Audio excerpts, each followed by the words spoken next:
Welcome back to the Donohue Group. We're delighted you could join us. Ed Garvey, vivant, political hanger-on, is our guest for 2 episodes, and we're delighted that he can be here.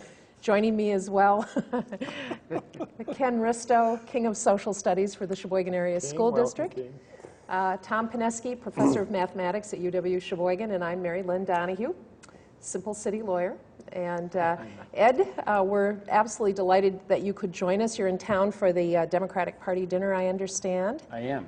So we're looking forward to it. Yeah. Haven't been up here for a while. And should be interesting to hear how people think about their politics these days. Yeah, it's kind of good times, I'm sorry to say, Tom, for the Democrats lately. I mean, party politics aside, you know, just the reality of the situation is that things are at least temporarily looking up. I have an Irish sense of doom and dread, so I can't wait for the turnaround to happen. Oh, no. And I'm the other Irish. Yeah, just everything is always going to turn out right. Yeah. Well, I'm just interested. Normally, we just talk about local and state issues, but we're just going to branch out and have a good time today. Okay. I'm interested in your take on the elections 2 days ago, I think, the New Jersey governorship.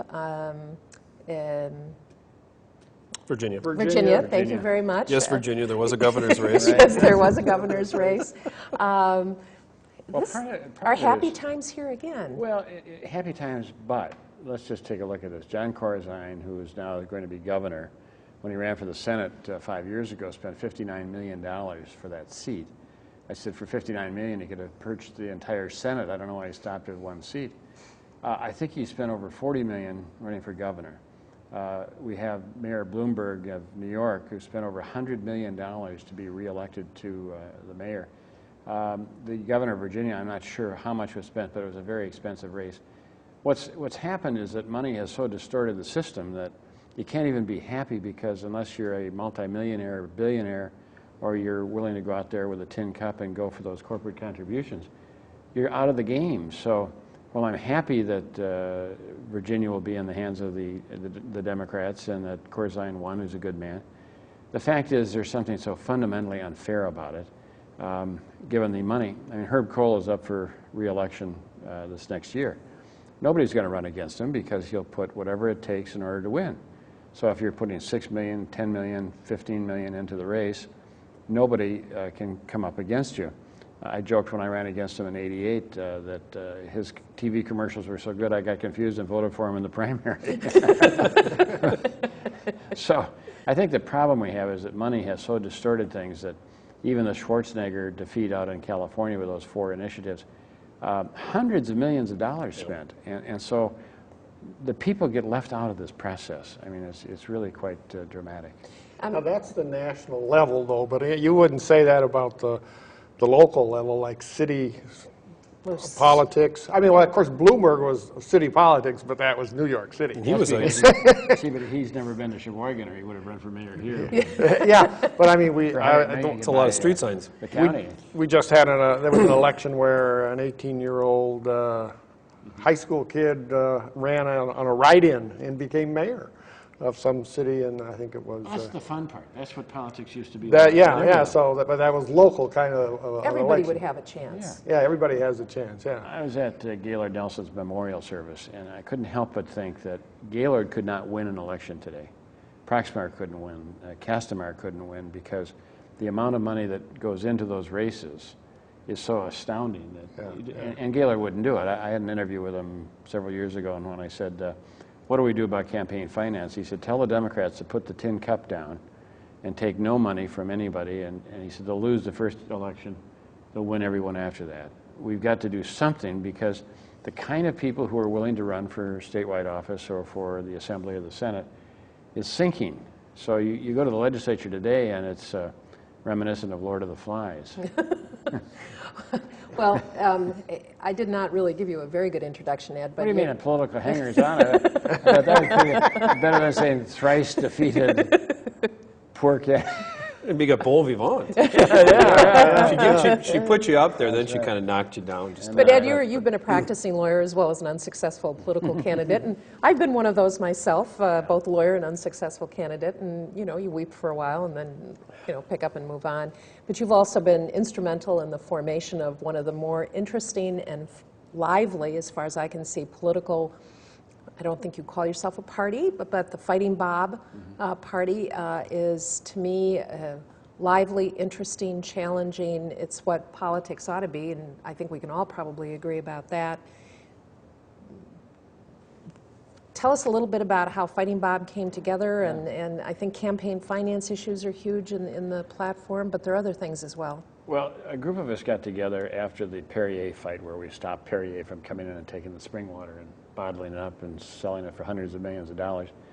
And it became obvious that most environmental groups and other groups don't have any grassroots connection. They sit in Madison and they testify before the legislature and so on. So we said, how can we get environmentalists together on an annual basis? We said, why don't we just have a festival and have fun? I mean, because the one thing I know about politics is if you don't have fun, why do it? So I agree. Somebody said, let's name it after Bob La Follette, good Republican at least one point. And so we didn't have any idea who was going to show up. Well, we put the word out, and Paul Simon, now the late former senator from Illinois, was our first speaker. And I remember driving over there thinking, well, if only 20 people show up for his speech at 9 o'clock, I'll have to tell him these are the best 20 people in Wisconsin. And we called the entire list, and we got the best ones here. But by the time we started at 9 o'clock in the morning, we had about 550 people, and by the time we finished, we had 700. And the next year, we had 2,500, and then 4,500, and this past year, almost 6,000. And it's really fun. I mean, because we have good speakers, but we also have music and poetry and people. It's an old-fashioned Chautauqua, really, and that's why I think it's caught on. And from that, we came out with fightingbob.com, our daily update with a blog and articles written by regular people rather than professional journalists. I mean, occasionally we use journalists, but usually it's just somebody who knows something about an issue, and we ask them to give a progressive slant to the issue. So we have about between 10 and 12,000 people who visit the site every week, which, by the standards of the big ones is nothing, but for us that's a lot. And if we can start to spread the word on issues like the People's Legislature or campaign finance reform, it's a vehicle to try to get ideas out there when you're sort of denied an opportunity in most of the media because they just don't cover anything in depth anymore. Well, that's for sure. There's a concern about the amount of time. I was reading an article, I think, I'm just kind of diverging here, but in the Milwaukee Journal-Sentinel about the percentage of time spent by Wisconsin media TV stations in actually covering the 2004 election was something like 5.2% of the entire time, the entire broadcast time, and of that amount, more than half was spent on the national election, so that in Milwaukee, the amount of time that the big stations spent on covering local politics was minuscule, and it was just an interest. I had not realized how bad that had gotten. That's also a factor why people don't run. I mean, remember when Gary Hart was running, or Jesse Jackson, they would arrive at an airport right at news time, and they would go live with their cameras, and you'd see Gary Hart speaking, or Jesse, or whomever. Well, the commercial television people got smart, and they said, if we give away coverage, they won't buy it. So they won't even cover you. If you show up at an airport, you might as well be showing up in a cornfield, because there won't be any cameras there to record what you're saying. And so they don't do anything live anymore, and they do very little even on the tape sort of coverage of campaigns. So what happens is if you complain about it, they say, well, let us connect you with our commercial department and you can buy some time. Yeah. And so you're supposed to buy 30-second spots, 60-second spots. And I defy anyone who's listening to this program, take an issue, education, vouchers, church and state, whatever it might be, and try to say your ideas in 30 seconds and have it be meaningful. I mean, it's demeaning to the candidate, it's demeaning to the audience, because you can't possibly say anything in 30 seconds except hit some, the hot buttons that might turn people on to either they support you or they don't.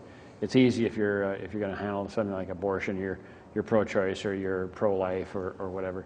But most issues are so complicated that you need a half an hour just to sort of get into the issue itself. So everything is militating in favor of more money in politics and not less. And part of that is the irresponsible attitude of the commercial television people who just won't cover you. And doesn't most of the money we raise go for TV ads? I mean, But increasingly, it's interesting, what they're doing now is they have a complete profile of every voter. And they know who votes and who doesn't, who votes in the spring elections, who votes in the November elections.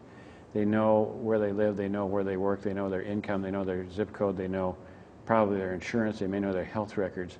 And so increasingly the computers are designing specific programs. So let's go for the left-handed golfers who think that the Kohler courses should be advertised all over the country. They know exactly. I mean, if you have a special needs child, you'll get a brochure dealing with the candidate and how he or she cares about the special needs child. So it's becoming so sophisticated that it's almost frightening. But I think that's why Bush won the election, if he did, a year ago. They're very sophisticated. No comment. Thank you. He won. That's all that counts. well, he lost last time, the first time in that county He too. won. Yeah. Well, there you I go. definitely lost the first time. That's why I'm afraid he can Oh. run again, because the amendment wouldn't affect him. There you go. No, he won. You know, we He could won do. both times, but anyway. He can run again? That's You right. relax, right? You can relax, yeah. When you're talking about computers and how they've changed politics, one of the things we've been talking about, and I always bring up from time to time, is the use of computers to draw district lines and gerrymander to a degree that was never possible before, and how this has been leading to, in my view, and I guess looking at the website, Wisconsin Democracy site, some concern that they're just, and Cokie Roberts was talking about this last night on one of the television shows that she's hawking her book, saying that the biggest change is there's no competitive races anymore. Exactly. I mean, to try Or to very get few. somebody to run for the Assembly of the State Senate is hard enough, because if you want to run for the State Senate, you need to raise probably between $500,000 and $1 million, depending on the district. For the Assembly, $70,000, $80,000, $90,000, $100,000. And then you find out that they've been gerrymandered to such an extent that the district is 65% Republican or 70% Democratic. So a Republican can't win in some of the areas in Milwaukee. A Democrat cannot win in some of the rural areas because of the way the incumbents have taken care of themselves. So I'm so old, I remember when the League of Women Voters, played a key role where they would challenge these gerrymandered districts, and the courts would then intervene. Today, the League of Women Voters is kind of out of the picture, and so the incumbents have taken care of themselves. I think one way to deal with it is to go to a part-time legislature. Yes. Like North Dakota, I think they meet every other year for 3 months. Yeah. And why I think not? there would be so much less mischief. Well, that listen, the when four of you us see could the- run. I mean, you could serve in the legislature if you had it every other year or once a year for 3 months or something. Today, the most prevalent former position of a legislator is legislative aide. I mean, what's happening is that an opening comes up. They've got some nice kid who's been through college and has been running around the legislature. Why don't you move to Bequanago and you can be the candidate? And no life experiences, no work, no teaching or whatever. And not that I'm saying that teaching doesn't work, because I come from the line of teachers. But you don't have the. It used to be a lot of teachers were in the legislature, a lot of small business people, a lot of farmers. Today, can't do it. Yeah. But how do you make lines the districts more competitive? I mean, you Well, end up Iowa- having to take it out of the hands of the legislature Yeah, because they're the absolutely. bandits that are, manning the chicken coop here, to mix my metaphors. I talked to Tom Miller, who's the Attorney General of Iowa, and they do it in Iowa. Yes. And they have their Legislative Reference Bureau with a specific mandate to make the district lines as competitive as possible. And for some reason it works. I don't know, maybe Iowa's got something in their drinking water or something, but the fact is that of the House seats that were up for grabs in the last election, I think about 25% of them were Iowa seats because they have close elections. Wisconsin, there's no need to write out a check for Tammy Baldwin or Gwen Moore or Dave Obey or James Sensenbrenner, because they're in for life. I mean, as long as they want to stay there, they're going to, at least for 10 years, they're going to be elected. So when I get a fundraising letter from one of them, I write back and say, with the gerrymandering that you all did for yourselves, you don't need my money. I mean, look at it. We lost a seat. It was Barrett's seat representing north part of Milwaukee. Imagine if you had taken that seat and combined it with Sensenbrenner's seat. Exactly. So that instead of having a ring around Milwaukee, you'd have him actually having to try to represent African Americans in the Congress. Well, it would be a competitive district. It would be fun. It would be interesting. You'd get people involved. More people would, vote. But instead of that, they did just the opposite. They made sure that the Gwen Moore seat, not that they knew it was going to be Gwen's, but is totally safe for a Democrat. Ryan's in the 1st District is completely safe now. Sensenbrenner's safe. Obie's safe. Tammy's safe. It's a joke because it's not democracy when you can't hope to win. I mean, you turn on the television and everybody's, as you point out, you're right, the only exciting races are these local races. Local races. Exactly, and they're very important. But the fact is that we'd like to have some interesting races at the state level, too. Yeah, I mean, I got involved in not rezoning, but redistricting the districts of Sheboygan, when every 10 years you got to redraw the maps and everything. The city clerk just starts. I mean, you could start on the north side of town and say, okay, I got to have so many people in this district. Or you could have started on the south side of town and say, I have to have so many. He didn't have any plan other than just start someplace, and as you fill in the appropriate amount in each district, you get a certain shape. And there was no, but the first time came through, it turned out that he had like 4 aldermen in the same district. Oh, and he wasn't planning to do that. He just started someplace, and he needed so many people in a boundary, and he made it kind of square, and then he moves to the next. But if you start somewhere else, you get a different shape. So we had to argue and change things. And Yeah, that's like we used to make butter, the old-fashioned way. The problem is now you have the lobbyists with their computer models. Yeah, they have that. Yeah.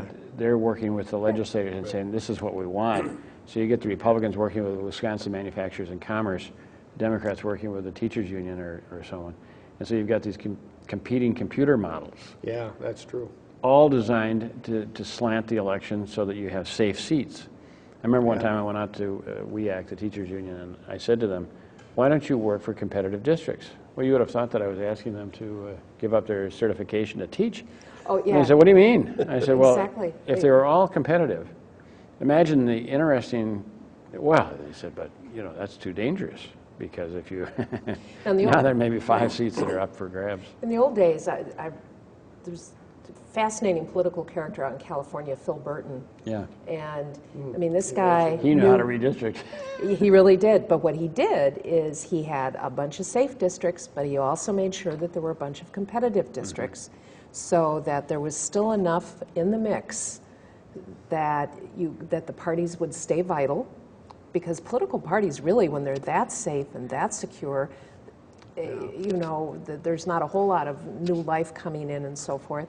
And there's a possibility of having the judicial redistricting, a legislative reference bureau. I don't think that would happen now in Wisconsin. The LRB is not as respected as it used to be.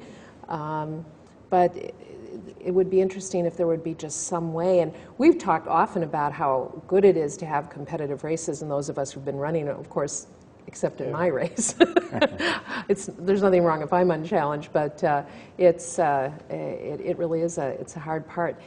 Getting back to Fighting Bob, and which has sponsored several sessions of the People's Legislature in Wisconsin in this past year. Does the People's Legislature have any ideas on redistricting? Yeah, at one of I think the 3rd Bob Fest, somebody said, what are we going to do for action?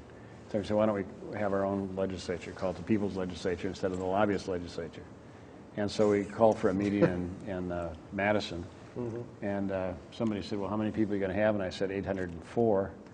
And the reporter said, why is that? And I said, there are 803 paid lobbyists, and we need one more than they've got, just in case we have a tug of war. But 1,200 people came. Yeah. And they got excited about the idea that the people would set an agenda. Number 1, publicly financed campaigns. Number 2 is competitive districts. Number 3, combining the ethics board and the elections board to have a super agency that would actually have some clout and perhaps clean up the messes out there.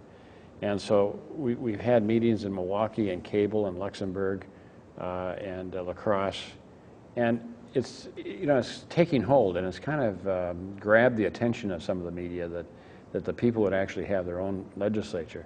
Because the fact is, if the four of us went to lobby a bill in Madison, we'd be laughed out of the place because we don't have any money. So if you know, it used to be that you'd go to a hearing and argue substance and actually have dialogue with the members of the committee. I have a young woman in our law firm who went to a hearing with a friend of hers who's a graduate student. And after all the other lobbyists testified, they were finally called. And the chairman said, well, who paid you to be here? And they said, well, nobody. We're here because, well, then what are you doing here? Well, we're just citizens who feel strongly about this particular bill. And the chairman continued, well, who's paying your way to, you know, through college, and who's doing, as if they're freaks now if you go there to actually lobby and you don't have a bag full of cash. When we had we brought brooms to the Capitol a week ago, and we wanted to pass the barrel so we could cover the cost of the park. And they said you couldn't solicit money on the Capitol grounds. Well, of course, the crowd roared. I mean, the idea that, you know, you have to go inside and be an incumbent before you can really solicit the money. If you're outside, you can't do it. So, What's the hope of this group? I mean, it sounds like it's also just becoming a lobbying group, but maybe you wanted to, the hope is to be more than that? Yeah, the idea is to start to involve enough people around the state on issues of importance in terms of the process of government. How you fund campaigns, how you select candidates, how you keep elections clean, how you make them competitive. And to see if we can involve a couple 100,000 people in the process, because what we get from the legislature is, oh, nobody cares about finance reform. So our name tag said, hi, I'm nobody, because we do care. So, you know, frankly, I don't know what the answer is. I was going to say, because no I mean, idea. you got a farm bureau that wants to educate people on farm issues, Right. then you got the WEAC or something that wants to educate people on educational issues. Well, most of our you people- don't want this to be another party, or do you? No. Well, we've said it's the politically homeless. If you think you're a Democrat and your party left you, or if you think you're a Republican and your party left you, if you're a Libertarian or a Green or whatever, come on in and let's clean up the system and then argue about policy. But today, the people with the money make the decisions in the Capitol, even to the extent, which just blows my mind, that the governor and the leaders of both parties in the legislature opposed Peg Lautenschlager's ruling that they have to make draft bills available to the public. Yeah. And they said they would actually hire an outside law firm to fight the Attorney General if they had to share those drafts. Now, Wisconsin Manufacturers and Commerce, or WEAC, will draft a bill. And they give it to a legislator, and they introduce it on day one, and on day two they pass it. Well, somebody ought to be able to at least look at it. Yeah. So this is how crazy the thing is. Okay. Is it your sense that things are getting so bad? And Doyle, who you had said in one of your columns, and I would agree, is a good and honest person, but just seems to be out Tommy in terms of the money that he's taking, and he seems to be not doing it very gracefully. I mean, it's like he's like little Pooh with his hand in the honey jar, and he just can't pull it out. And I mean, there's a new scandal today about, I forget, the transportation Right. fundraiser, the Accenture, the contract with voter registration with the Elections Board that wasn't bid out, the Edelman Travelgate business. Right. I mean, it just really does seem to be getting there's worse and something- worse. I mean, is it really careening to the edge where we might be able to do something? I think it's creating such hostility that when you see a poll that says that 94% of the people in Wisconsin no longer think their legislators represent the people, they're representing themselves or the special interests, I think you're at a critical moment where you don't have any respect at all for the governing institution. Jim Doyle said his number one priority would be campaign finance reform. He has yet to take a stand on reform. And he's taking in all this money from people who are doing business with the state. And the reform that he could take care of right now without waiting for the legislature is to simply say, if you're doing business with the state of Wisconsin, you may not contribute to my campaign. So if you're the tribes, if you're road builders, or you're the insurance industry or whoever, if you're doing business with us, you can't contribute. Now, I think it would go a long way toward restoring confidence that people would have in state government, because when they hear about the tribes donating $1 million to the gubernatorial campaign a week before the election, and then the compacts go for 25, 30 years, you'd have to be comatose not to think that there's a connection between the contribution and the policy. Or when the road builders have a big fundraiser, and we have a budget for the Department of Transportation that, I don't know, $4.5 billion or something like that during the biennium. There's so much money involved. Why can't we just say, if you're doing business or if you're bidding on business, whether it's the Edelman travel business or whatever, you can't contribute. Then you have to go out there, and some papers have said, well, let's just say you can't contribute during the budget process. Well, come on. If I say, well, I'll make the payment, after you're finished with the budget. Yeah. But something's got to happen, and I think there's an anger out there. Because if you talk to people, if they're fighting a factory farm, or they're fighting a Walmart, or they're fighting, some other issue, they no longer get the legislators in that district to help them. The DNR isn't very helpful. If you're dealing with the utilities, the Public Service Commission isn't very helpful. And so there's a feeling that the only government that has a chance of working is that local government. Local government. Yeah. And we had an interesting election, our mayoral race here last April. Hispanic candidate beat the incumbent, and his theme was City Hall's not listening to you anymore, and it resonated. And not only did the incumbent mayor lose, but a number of the alder people who had followed along, and there were some local issues that were of great interest to people, but it was really an interesting referendum on how, how people are being listened to. That poll was astonishing to me.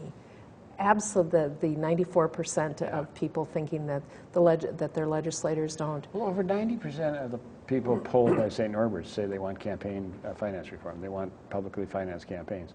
But the incumbents are so comfortable. Yes. And there must be a gas that's loose in the Capitol. You're perfectly normal, and then you go in there, and if you sniff it for a little too Smell long, the money. pretty soon, whoa, this is kind of a nice, money. look at this nice furniture I got here, and a nice office, and I got a secretary and staff, And power. they like it. Yeah. But you have to just, why are they there? I mean, why are they there? It's just, hopefully they're there to do something useful. But most of the good people I know who think about running simply can't do it because they can't afford it. Yeah. That's ridiculous. I've often thought, in the last couple of 6 months, that even longer, maybe a year or so, that I wonder what would happen to a candidate, probably lose. What would happen if a candidate running for the assembly would say, I'm only going to take from any one person or any one family $500, no more, no less. I don't care who you are. I'm not going to take any PAC money, and I'm not going to take any money outside of the district I'm representing. I think Hilar's right. You'd lose the first time, but I think you'd win after that. I did it when I ran for governor. I said only $100. I recall that, yeah. And nobody remembers I ran. Well, on that on that happy note, we're done for this episode. But thank you. We enjoyed the conversation greatly.